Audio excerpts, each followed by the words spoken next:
আসসালামু আলাইকুম এভরিওয়ান। সেই বৃষ্টি ভেজা বিকেলের প্রথম দেখা পার্ট 2। তো চলো বেশি কথা না বলে গল্পটা শুরু করা যাক। নাম্বারটা পাওয়ার পর 3 দিন কেটে গেল। ফোনটা হাতে নিয়ে কয়েকবার ডায়াল করলেও সেটা কেটে দিয়েছি। কি বলবো, যদি ও বিরক্ত হয়। অবশেষে 4 দিনের মাথায় রাতে সাহস করে কলটা দিয়েই দিলাম। একবার, দুবার, তিনবারের মাথায় ও ফোনটা ধরলো। হ্যালো, কে বলছেন? ওই যে ছাতাওয়ালা বৃষ্টি বিলাস। এটা বলেই আমি আমার নিজের জিভে কামড় দিয়ে বসলাম, কারণ ওর বয়সটা শুনে আমার খুব নার্ভাস লাগছিল। ওহ, আমি তো ভেবেছিলাম আপনি নাম্বারটা হারিয়ে ফেলেছেন। এতদিন পর ফোন দিলেন যে?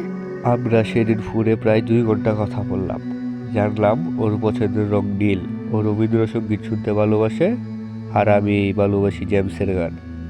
আমাদের পছন্দগুলো কত আলাদা, অথচ কথাগুলো কত মিলে যাচ্ছিল। সেই রাত থেকে আমাদের কথা বলা শুরু হলো। এখন প্রতিদিনই কথা হয়। আমাদের পৃথিবীটা বদলে যাচ্ছিল। আমাদের সুন্দর দিনগুলো যেন খুব দ্রুত কাটছিল, কিন্তু সুখের সময় তো বেশি দিন থাকে না।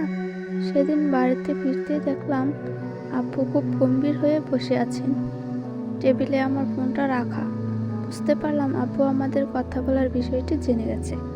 ওই রাতে আমি অনেকবার অনন্যাকে কল দিলাম, কিন্তু ওর ফোনটা বন্ধ ছিল। আমার বুকটা কেমন জানি কুঁড়েকে উঠল। পরের দিন অনেক কষ্ট করে ওর সাথে দেখা করলাম। অনন্যার চোখে জল ছিল। ও শুধু বলল, আব্বু আমার বিয়ে ঠিক করে ফেলেছেন। আগামী শুক্রবার ছেলেপক্ষ দেখতে আসবে।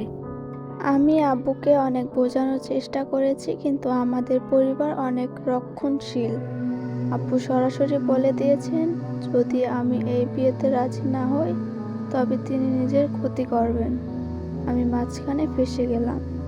একদিকে আমার ভালোবাসা, অন্যদিকে আমার জীবন। আমি তার কথা শুনে থমকে গেলাম। আকাশটা যেন ভেঙে পড়লো আমার মাথার উপর। আমাদের গল্পটা সবে শুরু হলো, এখনই কি সব শেষ হয়ে যাবে? আমি ওর হাতটা ধরে বললাম, তুমি কি পালিয়ে আসবে আমার সাথে? অনন্যা আমার দিকে করুণ চোখে তাকিয়ে রইল, কোনো উত্তর দিল না। অনন্যা কি পালিয়ে আসবে নাকি তার বাবার ইচ্ছেতেই বিয়ে করবে? তো হ্যালো গাইস, পরবর্তী পার্ট দেখার জন্য আপনারা সকলেই চোখ রাখুন কাপল বয়েজ স্টোরি ইউটিউব চ্যানেলে। সকলে ভালো থাকবেন, সুস্থ থাকবেন, আল্লাহ হাফেজ।